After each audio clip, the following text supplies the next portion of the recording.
Hello, ಎಲ್ಲರಿಗೂ ನಮಸ್ಕಾರ. ನಳಿನ hub ಚಾನಲ್ಗೆ ಸ್ವಾಗತ. ಸ್ನೇಹಿತರೆ, ಇವತ್ತು ಒಂದು ವಿಷಯದೊಂದಿಗೆ ನಿಮ್ಮೊಂದಿಗೆ ಮಾತನಾಡ್ತಿದ್ದೀನಿ. ಬನ್ನಿ ಸ್ಟಾರ್ಟ್ ಮಾಡೋಣ. ಇವತ್ತು ಕೂಡ ಒಂದು ಟಾಪಿಕ್ ಒಂದಿಗೆ ಬಂದಿದ್ದೀನಿ. ಒಂದು ಪ್ರಶ್ನೆ ಕೇಳ್ತೀನಿ ನಿಮಗೆ, ನೀವು ಸರಿಯಾಗಿ ಉತ್ತರ ನೀಡಬೇಕು ನನಗೆ. ಕೆಲವರು ತುಂಬ ಕಷ್ಟಪಟ್ಟು ಕೆಲಸ ಮಾಡ್ತಾರೆ, ಆದರೂ ಹಣದ ಸಮಸ್ಯೆಯಿಂದ ಹೊರಬರಲು ಸಾಧ್ಯವಾಗುತ್ತಿಲ್ಲ, ಏಕೆ? ಅಂದರೆ ಕೆಲವರು ಸಾಮಾನ್ಯ ಪರಿಸ್ಥಿತಿಯಿಂದ ಆರಂಭಿಸಿ ಯಶಸ್ಸು ಮತ್ತು ಸಂಪತ್ತನ್ನು ಗಳಿಸುತ್ತಾರೆ, ಏಕೆ? ಇದಕ್ಕೆ ನಿಮ್ಮ ಉತ್ತರ ಏನು? ನೀವು ಈ ವಿಡಿಯೋ ನೋಡಿ ನನಗೆ ಆಮೇಲೆ ತಿಳಿಸಿ.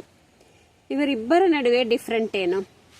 ಒಬ್ಬರು ಸಾಮಾನ್ಯ ಮನುಷ್ಯ ಎಷ್ಟು ಯಶಸ್ಸು ಸಂಪತ್ತನ್ನು ಗಳಿಸ್ತಾನೆ, ಕೆಲವರು ಎಷ್ಟೇ ಕಷ್ಟಪಟ್ಟು ದುಡಿದ್ರೂ ಅವರಿಗೆ ಆ ಕಷ್ಟದಿಂದ ಹಣದ ಸಮಸ್ಯೆಯಿಂದ ಹೊರಬರೋಕ್ಕೆ ಸಾಧ್ಯವಿಲ್ಲ. ಇವರಿಬ್ಬರ ನಡುವೆ ತುಂಬಾ ಡಿಫ್ರೆಂಟ್ ಇದೆ. ಇದಕ್ಕೆ ಉತ್ತರ ನೀಡಿ. ಗೊತ್ತಾಗ್ತಾ ಇಲ್ವಾ? ಇದಕ್ಕೆ ಕಾರಣ ಕೇವಲ ಅದೃಷ್ಟವೇ? ಇದಕ್ಕೇನು ಅದೃಷ್ಟ ಅಂತಾರ? ಲಕ್ಕ ಅಲ್ಲವೇ? ನೋ, ಲಕ್ಕಲ್ಲ. ನಿಜವಾದ ಕಾರಣ ನಮ್ಮ ಸಬ್ಕಾನ್ಷಿಯಸ್ ಮೈಂಡು. ನಮ್ಮ ಜೀವನದ ಸುಮಾರು 95% ನಿರ್ಧಾರಗಳನ್ನು ನಮ್ಮ ಸಬ್ಕಾನ್ಷಿಯಸ್ ಮೈಂಡ್ ತೆಗೆದುಕೊಳ್ತದೆ. ಆದರೆ ನಿಮ್ಮ ಹಣದ ಪರಿಸ್ಥಿತಿ ಕೂಡ ಬಹಳಷ್ಟು ನಿಮ್ಮ ಸಬ್ಕಾನ್ಷಿಯಸ್ ಪ್ರೋಗ್ರಾಮಿಂಗ್ ಮೇಲೆ ಅವಲಂಬಿತವಾಗಿರುತ್ತದೆ. ಇವತ್ತು ನಾವು ಇದರ ಬಗ್ಗೆ ತಿಳ್ಕೊಳ್ಳೋಣ. ಎಷ್ಟೇ ದುಡಿದ್ರೂ ಹಣ ಏಕೆ ಉಳಿಯೋದಿಲ್ಲ, ಇದ್ರ ಬಗ್ಗೆ ಇವತ್ತು ಟಾಪಿಕ್ ಬಗ್ಗೆ ಮಾತನಾಡೋಣ. Money problem start in mind. ನಮ್ಮದು ಮನಿ ಪ್ರಾಬ್ಲಮ್ ಆಗದೆ ನಮ್ಮ ಮೈಂಡಿನಲ್ಲಿ ಸ್ಟಾರ್ಟ್ ಆಗೋದು ಅಲ್ವಾ ಸ್ನೇಹಿತರೆ? ಪ್ರತಿಯೊಂದು ಕಟ್ಟಡವು ಮೊದಲು ಒಂದು ಆಲೋಚನೆಯಾಗಿರ್ತದಲ್ವ. ನಾವೇನಾದರೂ ಒಂದು ಬಿಲ್ಡಿಂಗ್ ಕಟ್ಟಬೇಕಾದ್ರೂ ಒಂದೊಂದು ಕಟ್ಟಡವು ನಮ್ಮ ಆಲೋಚನೆಯಾಗಿರ್ತದೆ. Every achievement start in the mind ಅಲ್ವಾ? ಆದರೆ ಪ್ರತಿಯೊಂದು ಹಣದ ಫಲಿತಾಂಶವು ಮೊದಲು ಮನಸ್ಸಿನಲ್ಲೇ ಹುಟ್ಟೋದು. ನೀವು ಸಬ್ಕಾನ್ಷಿಯಸ್ ಮೈಂಡ್ಗೆ ಏನು ಫೀಡ್ ಮಾಡುತ್ತೀರೋ ಅದೇ ನಿಮ್ಮ ರಿಯಾಲಿಟಿ ಆಗುತ್ತದೆ. ಚಿಕ್ಕ ವಯಸ್ಸಿನಲ್ಲಿ ಕೆಲವರು ಈ ಮಾತುಗಳನ್ನು ಕೇಳಿರ್ತೀರಾ ನೀವು ಅಲ್ವಾ? ನಿಮ್ಮ ಪೇರೆಂಟ್ಸ್ ಆಗಿರ್ಬೋದು, ಯಾರ್ಯಾಗಲಿ ಮಾತಾಡ್ತಾ ಇರ್ತಾರೆ. ಏನಂತ ಗೊತ್ತಾ? ಹಣ ಸಂಪಾದಿಸೋದು ತುಂಬ ಕಷ್ಟ, ನಮ್ಮ ಕುಟುಂಬಕ್ಕೆ ಹಣ ಅಷ್ಟಕ್ಕಷ್ಟೇ, ಶ್ರೀಮಂತರು ಒಳ್ಳೆಯವರಲ್ಲ, ನನ್ನ ಹತ್ರ ಒಂದು ನಯಾ ಪೈಸಾ ಕೂಡ ಇಲ್ಲ, ನಾವು ಬಡವರು, ನಮ್ಮ ಹತ್ರನೇ ಹಣವೇ ಇಲ್ಲ. ಇದನ್ನು ಕೇಳಿರ್ತೀರಲ್ವ ನೀವು ಇದನ್ನು ಕೇಳಿ ನೀವು ಮರ್ತಿರ್ಬೋದು. ಆದರೆ ನಿಮ್ಮ ಸಬ್ಕಾನ್ಷಿಯಸ್ ಮೈಂಡು ಮರ್ತಿಲ್ಲ. It stored everything. ಎಲ್ಲವನ್ನು ಸ್ಟೋರ್ ಮಾಡ್ಕೊಂಡಿರ್ತದೆ ಇದು. ಇಂದು ನೀವು ಹಣದ ಬಗ್ಗೆ ಯೋಚಿಸುವ ವಿಧಾನಕ್ಕೆ ಇದೇ ಕಾರಣವಾಗಬಹುದು. ನೀವೆಲ್ಲ ಯೋಚನೆ ಮಾಡ್ತಾ ಇದ್ದೀರಲ್ಲ, ಕೆಲವರು ಹಣ ನಮ್ಮ ಹತ್ರ ಹಾಕಿಲ್ಲ ಅಂತ, ಯಾಕೆ ಉಳಿಯೋದಿಲ್ಲ ದುಡಿದ್ರು ಅಂತ. ಇದಕ್ಕೆ ಕಾರಣವಾಗ್ಬೋದು ಅಲ್ವಾ? ಇಲ್ಲಿ ಕೆಲವು ಬಿಲೀಫ್ಗಳಿದ್ದಾವೆ. ಸಬ್ಕಾನ್ಷಿಯಸ್ ಮೈಂಡಿನ ಬಿಲೀಫ್ ಯಾವ ರೀತಿಯಾಗಿದ್ದಾವೆ ಅಂತ ನೋಡಿ. First, subconscious program number 1. ನಾನು ಹಣಕ್ಕೆ ಹರನಲ್ಲ. ಬಹಳ ಜನರು ಹೊರಗಡೆ ಹೇಳುವುದಿಲ್ಲ, ಆದರೆ ಒಳಗಡೆ ಒಂದು ಧ್ವನಿ ಇರುತ್ತದೆ, ನನ್ನಿಂದ ಅಷ್ಟೊಂದು ಸಂಪಾದನೆ ಮಾಡುವುದು ಹಾಗಲ್ಲ, ನಾನು ಅಷ್ಟು ದೊಡ್ಡವನಲ್ಲ, ನಾನು ಹಣವಂತನಾಗಲು ಸಾಧ್ಯವಿಲ್ಲ. ಈ ಬಿಲೀಫ್ ರಿಪೀಟೆಡ್ ಆಗ್ತಾ ನಮ್ಮ ಸಬ್ಕಾನ್ಷಿಯಸ್ ಮೈಂಡಿನಲ್ಲಿ ಸೆಟಲ್ ಆಗಿಬಿಡ್ತದೆ. ಆಮೇಲೆ ಮನಸ್ಸು ಅದಕ್ಕೆ ತಕ್ಕ ರಿಯಾಲಿಟಿ ಕ್ರಿಯೇಟ್ ಮಾಡುತ್ತದೆ. ಎರಡನೇದು ಏನಪ್ಪ ಬಿಲೀಫ್ ಅಂದರೆ ನೋಡೋಣ, ಫಿಯರ್ ಆಫ್ ಸಕ್ಸಸ್. ಇದು ಒಂಥರ ವಿಚಿತ್ರವಾಗಿ ಕಾಣಬಹುದು ಅಲ್ವಾ ನಿಮಗೆ? ಆದರೆ ಕೆಲವರಿಗೆ ಸಕ್ಸಸ್ಗಿಂತ ಸಕ್ಸಸ್ ನಂತರ ಏನಾಗಬಹುದು ಅನ್ನುವ ಭಯ ಹೆಚ್ಚು. What if I fail? What if people criticise me? What if I loss everything? Fear ಅಲ್ವಾ? ಈ ಫಿಯರು ಸಬ್ಕಾನ್ಷಿಯಸ್ ಮೈಂಡ್ನಲ್ಲಿದ್ದರೆ ಮನಸ್ಸು ನಿಮ್ಮನ್ನು ಕಂಫರ್ಟ್ ಝೋನಿನಲ್ಲೇ ಇಡುತ್ತದೆ ಅಲ್ವಾ? ಹೌದು, ನಾವು ಕಂಫರ್ಟ್ ಝೋನಿಂದ ಹೊರಬರೋಕ್ಕಾಗಲ್ಲ ಈ ಥರ ಫಿಯರ್ ಇದ್ದರೆ. ಇವತ್ತು ತುಂಬ ಗಾಳಿ ಇದೆ, ತುಂಬ ಡಿಸ್ಟರ್ಬೆನ್ಸ್ ಆಗ್ತಾ ಇದೆ ನನಗೆ. ಸೆಕೆಂಡ್ ಬಿಲೀಫ್ ಏನಪ್ಪ? ಸಬ್ಕಾನ್ಷಿಯಸ್ ಪ್ರೋಗ್ರಾಮ್ ಥರ್ಡ್ ಬಿಲೀಫ್ ಏನು ಅಂದರೆ ನೆಗೆಟಿವ್ ಸೆಲ್ಫ್ ಟಾಕ್.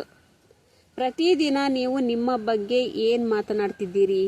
ಈ ರೀತಿಯಾಗಿ ಮಾತನಾಡ್ತಿದ್ದೀರಲ್ವಾ? I am unlucky, my life is difficult, I never have enough money. Subconscious mind ಈ ಜೋಕ್ಸನ್ನು ಅರ್ಥ ಮಾಡಿಕೊಳ್ಳುವುದಿಲ್ಲ. ಇದು ನಾವು ಜೋಕ್ಸ್ ಆಗಿ ಮಾತಾಡಿದ್ರು ಅದೇನು ಮಾಡ್ತತೆ, it accept repetition has truth. ಇದನ್ನು ಒಂದು ಸತ್ಯ ಅನ್ಕೊಂಡ್ಬಿಟ್ಟು ನಾವು ಪದೇ ಪದೇ ಹೇಳ್ತಾ ಇರ್ತೀವಲ್ಲ, ಅದನ್ನು ನಂಬಲಿಕ್ಕೆ ಪ್ರಾರಂಭಿಸಿಬಿಡ್ತದೆ. ಮೂರನೇದು ಏನಪ್ಪ ಅಂದರೆ, ನಾಲ್ಕನೇದು the secret of rich people.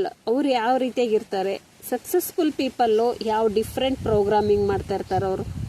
ಅವರು ಪ್ರತಿದಿನ ತಮ್ಮ ಮನಸ್ಸಿಗೆ ಹೇಳ್ಕೊಳ್ತಾರೆ, ಏನಂತ ಗೊತ್ತಾ, ಐ ಕ್ಯಾನ್ ಲರ್ನ್, ನಾನು ಕಲಿಬಹುದು. I can grow, opportunities are everywhere, money comes through value ಅಂತ ಹೇಳ್ತಾ ಇರ್ತಾರೆ ಅವರು ಸಬ್ಕಾನ್ಷಿಯಸ್ ಮೈಂಡಲ್ಲಿ ಸಬ್ಕಾನ್ಷಿಯಸ್ ಮೈಂಡು ಅವ್ರ ಸಕ್ಸಸ್ಸನ್ನು ಡೈರೆಕ್ಷನಲ್ಲಿ ಕೆಲಸ ಮಾಡ್ತಾ ಇರ್ತದೆ. ಪವರ್ ಆಫ್ ವಿಜುಲೇಷನ್ ಕಾಣೋದು, ಅದೇ ಹೇಳಿದ್ನಲ್ಲ, ಒಲಿಂಪಿಕ್ಸ್ ಅಥ್ಲೆಟ್ಸು ಒಂದು ಟೆಕ್ನಿಕ್ ಬಳಸ್ತಾರೆ ಅಂತ.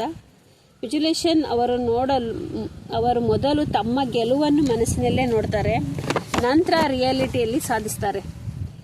ನಿಮ್ಮ ಜೀವನದಲ್ಲಿ ಇದೇ ಪ್ರಿನ್ಸಿಪಲ್ ಕೆಲಸ ಮಾಡುತ್ತದೆ. ಮೊದಲು ಮೈಂಡಿನಲ್ಲಿ ಪಿಕ್ಚರ್ ಕ್ರಿಯೇಟಿವ್ ಆಗುತ್ತದೆ, ನಂತರ ರಿಯಾಲಿಟಿ ಫಾಲೋ ಆಗ್ತದೆ ಅಲ್ವಾ.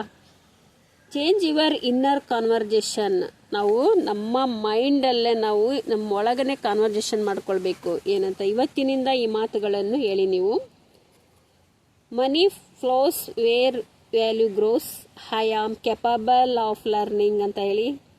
Every day I am becoming better ಅಂತ ಹೇಳಿ. Opportunities are coming into my life ಅಂತ ಹೇಳ್ಕೊಳ್ತಾ ಇರಿದ್ದೀನ. ಇದು ಏನು ಮ್ಯಾಜಿಕ್ ಅಲ್ಲ, ಇದು ಸಬ್ಕಾನ್ಷಿಯಸ್ ರೀಪ್ರೋಗ್ರಾಮಿಂಗ್ ಅಂತ ಹೇಳ್ಬೋದು. ಇದು ಒಂದು ಮ್ಯಾಜಿಕ್ ಅಪ್ಪ, ಹಿಂಗೆ ಹೇಳ್ಬಿಟ್ರೆ ನಮಗೆ ದುಡ್ಡು ಬರುತ್ತೆ ಅಂತ ಅನ್ಕೋಬೇಡಿ. ಇದು ಸಬ್ಕಾನ್ಷಿಯಸ್ ಮೈಂಡಲ್ಲಿ ರೀಪ್ರೋಗ್ರಾಮಿಂಗ್ ಆಗ್ತದೆ. Daily habits to programming mind. ನಾವು ಡೈಲಿ ಹ್ಯಾಬಿಟ್ಗಳನ್ನು ಈ ರೀಪ್ರೋಗ್ರಾಮ್ ಮಾಡ್ಕೋಬೋದು ಮೈಂಡಲ್ಲಿ. ಮಾರ್ನಿಂಗ್ ಎದ್ದ ತಕ್ಷಣ 5 ಮಿನಿಟ್ ಇದು ಮಾಡಿ, ಗ್ರ್ಯಾಟಿಟ್ಯೂಡ್ ಹೇಳಿ, 5 ಮಿನಿಟ್ ಅಫರ್ಮೇಷನ್ ಮಾಡ್ಕೊಳ್ಳಿ, 5 ಮಿನಿಟ್ ವಿಜುಲೇಷನ್ ಕಾಣಿ, 15 ನಿಮಿಷ ಯಾವುದೇ ವಿಷಯದ ಬಗ್ಗೆ ಆಗಲಿ, ಹಣದ ವಿಷಯ ಆಗಲಿ, ಯಾವುದೇ ಸಮಸ್ಯೆಯ ಬಗ್ಗೆ ಆಗಲಿ, ನೀವೊಂದು ಈ ಥರ ಅಫರ್ಮೇಷನ್ನು, ಗ್ರ್ಯಾಟಿಟ್ಯೂಡು, ವಿಜುಲೇಷನ್ ಮಾಡ್ಕೋಬೇಕು. ಇದು ನಿಮ್ಮ ಸಬ್ಕಾನ್ಷಿಯಸ್ ಮೈಂಡ್ಗೆ ಹೊಸ ಡೈರೆಕ್ಷನ್ ಕೊಡ್ತದೆ. ಒಂದು ಕತೆ ಹೇಳ್ತೀನಿ, ಕತೆ ಅಲ್ಲ, ಇದು ಒಬ್ಬ ರೈತ ಹೊಲದಲ್ಲಿ ಯಾವ ಬೀಜ ಬಿತ್ತುತ್ತಾನೋ ಅದೇ ಬೆಳೆಯುತ್ತದೆ ಅಲ್ವಾ. ರೈಟ್ ಸೀಡ್ಸ್ ಹಾಕಿ ಮ್ಯಾಂಗೋ ಟ್ರೀ ಅಕ್ಸೆಪ್ಟ್ ಮಾಡುವ ಆಗೋದಿಲ್ಲ ಅಲ್ವಾ. ಅದೇ ರೀತಿ ನೆಗೆಟಿವ್ ಥಾಟ್ಸನ್ನು ಬಿತ್ತಿ ನಾವು ಪಾಸಿಟಿವ್ ರಿಸಲ್ಟ್ ಅಕ್ಸೆಪ್ಟ್ ಮಾಡೋಕ್ಕಾಗೋದಿಲ್ಲ. Your thoughts are seeds, your life is the harvest ಅಂತ ಹೇಳ್ಬೋದು. ಸ್ನೇಹಿತರೆ, ನಿಮ್ಮ ಬ್ಯಾಂಕ್ ಅಕೌಂಟ್ ಬದಲಾಯಿಸುವ ಮೊದಲು ನಿಮ್ಮ ಸಬ್ಕಾನ್ಷಿಯಸ್ ಮೈಂಡನ್ನು ಬದಲಾಯಿಸಬೇಕು. ಯಾಕೆಂದರೆ the outer world is A reflection of your inner world ಅಂತ ಹೇಳ್ಬೋದು. ನಿಮ್ಮ ಒಳಗಿನ ಆಲೋಚನೆಗಳು ಬದಲಾದರೆ ನಿಮ್ಮ ನಿರ್ಧಾರಗಳು ಬದಲಾಗ್ತವೆ. ನಿರ್ಧಾರಗಳು ಬದಲಾದರೆ ಅಭ್ಯಾಸಗಳೇ ಬದಲಾಗುತ್ತವೆ. ಅಭ್ಯಾಸಗಳು ಬದಲಾದರೆ ನಿಮ್ಮ ಜೀವನವು ಬದಲಾಗುತ್ತದೆ. ಇವತ್ತು ನಿಮ್ಮನ್ನು ನೀವು ಕೇಳ್ಕೊಳ್ಳಿ ಈ ಥರ, ನನ್ನ ಸಬ್ಕಾನ್ಷಿಯಸ್ ಮೈಂಡ್ನಲ್ಲಿ ಹಣದ ಬಗ್ಗೆ ಯಾವ ನಂಬಿಕೆಗಳಿವೆ? ಅವು ನನ್ನನ್ನು ಮುಂದೆ ಕೊಂಡೊಯ್ಯುತ್ತವೋ ಅಥವಾ ಹಿಂದೆ ಹಿಡಿದಿಟ್ಟುಕೊಂಡಿವೆಯಾ ಅಂತ ನೀವು ಕೇಳ್ಕೊಳ್ಬೇಕು ಅಲ್ವಾ. ಎಷ್ಟೇ ದುಡಿದ್ರೂ ಹಣ ಏಕೆ ಉಳಿದಿಲ್ಲ ಎಂಬುದಕ್ಕೆ ನೀವು ಈ ವಿಷಯವನ್ನು ತಿಳ್ಕೊಂಡಿದ್ದೀರಿ. ಅದಕ್ಕೆ ಹಣದ ಬಗ್ಗೆ ಮಾತನಾಡುವಾಗ ಸ್ವಲ್ಪ ಕೇರ್ಫುಲ್ಲಾಗಿ ಮಾತಾಡ್ಕೊಳ್ಳಿ. ಮನಸ್ಸಲ್ಲಾಗಿರ್ಬೋದು, ಹೊರಗಡೆ ಆಗಿರ್ಬೋದು. ಹಣ ನನಗೇನು ಅವಶ್ಯಕತೆ ಇಲ್ಲ, ಹಣ ನನಗೆ ಬೇಕಾಗಿಲ್ಲ, ಹಣದ ಹಿಂದೆ ಹೋದರೆ ಯಾರೂ ಉದ್ಧಾರ ಆಗಲ್ಲ, ಹಣ ಅನ್ನೋದು ತುಂಬ ಸಮಸ್ಯೆಗಳನ್ನು ಮಾಡುತ್ತದೆ, ಅದೆಲ್ಲ ಶ್ರೀಮಂತರಿಗೆ, ಹಂಗೆ ಹೀಗೆ ಅಂತ ನೀವು ಯಾವತ್ತೂ ಹಣದ ಬಗ್ಗೆ ನೆಗೆಟಿವ್ ಥಾಟ್ಸನ್ನು ನಿಮ್ಮ ಮನಸ್ಸಿನಲ್ಲಿ ಯಾವತ್ತೂ ಬಿತ್ತಬೇಡಿ.